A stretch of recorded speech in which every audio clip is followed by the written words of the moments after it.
ये कहानी है भारत की बहादुर सेना की, जिन्होंने फिर एक बार ये दिखा दिया कि आतंक को बख्शा नहीं जाएगा।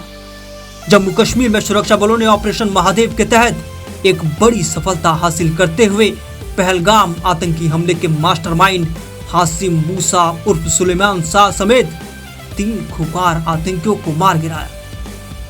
यह ऑपरेशन भारतीय सेना की चिनार कॉर्प्स, जम्मू कश्मीर पुलिस और सीआरपीएफ ने मिलकर चलाया और 2 दिनों तक चले इस अभियान को बेहद सावधानी, योजना और रणनीति के साथ अंजाम दिया गया।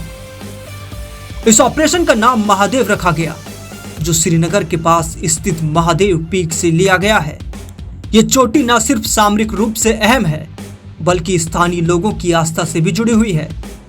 जिस इलाके में ऑपरेशन चला वो भी महादेव पीक के आसपास का दुर्गम पहाड़ी और घना जंगल क्षेत्र था, जिससे इस नाम का महत्व और बढ़ जाता है।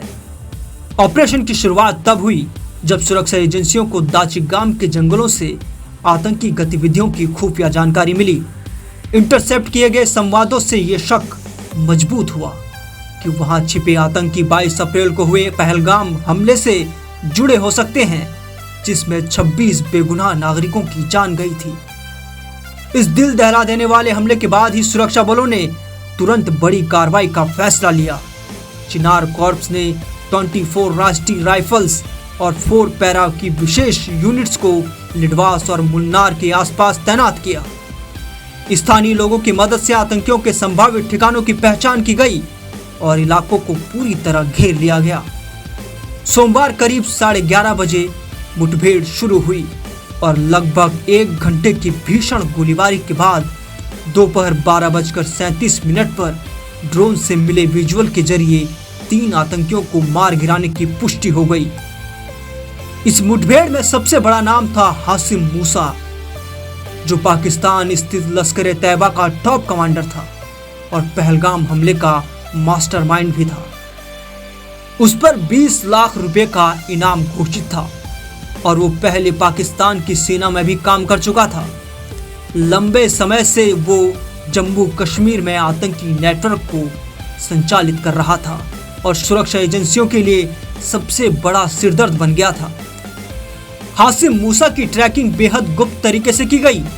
पहले गांदेर बल में छिपे उसके होने की सूचना मिली, लेकिन कुछ ही दिनों में पहले इनपुट आया कि वो निडवास इलाके में अस्थायी बंकर बनाकर छिपा हुआ है। सबसे अहम कड़ी उस वक्त जुड़ी जब 11 जुलाई को बैसरन इलाके में एक चीनी सैटेलाइट मोबाइल मिला, जिससे अलर्ट मिलते ही एजेंसियों ने उस पूरे नेटवर्क को खंगालना शुरू कर दिया। रिपोर्ट के मुताबिक आतंकियों ने अल्ट्रासेट नाम के एक उन्नत चीनी रेडियो कम्युनिकेशन डिवाइस का इस्तेमाल किया था, जो खास तौर पर पाकिस्तानी सेना के लिए बनाया गया है। यह डिवाइस जीएसएम और सीडीएमए नेटवर्क पर काम नहीं करता, बल्कि रेडियो वेव्स के जरिए एक खास कंट्रोल सेंटर से जुड़ा होता है।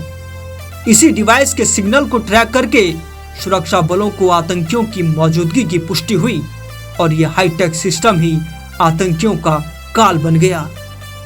ऑपरेशन महादेव से पहले भारत ने पहलगाम हमले के बाद पाकिस्तान और पीओके में स्थित आतंकी ठिकानों पर ऑपरेशन सिंदूर चलाया था, जिसमें 9 आतंकी ठिकानों को तबाह किया गया। 100 से अधिक आतंकवादी मारे गए थे। अब ऑपरेशन महादेव ने उसी कहानी को आगे बढ़ाते हुए आतंकी नेटवर्क की रीढ़ तोड़ दी है।